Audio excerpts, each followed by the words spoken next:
નાના ભાઈને મારા અભિનંદન છે. અરે અભિનંદન છે. અરે ભાઈ, તમને માથે પાટા શાના બાંધેલા છે અને તમને કોને માર્યા છે માર તે મને કહો, નહીંતર આ પૃથ્વીને ખેલાન મેદાન કરી નાખું. અરે શાંત થઈ જાઓ મોટા ભાઈ, આ કરવાની જરૂર નથી. કારણ કે એ તો મારો એક લાડીલો ભક્ત હતો, જેને મેં વરદાન પણ આપી દીધું છે અને તમારે પણ જવાનું છે.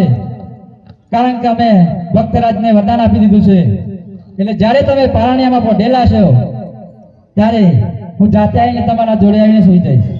એવી તમારી આજ્ઞા.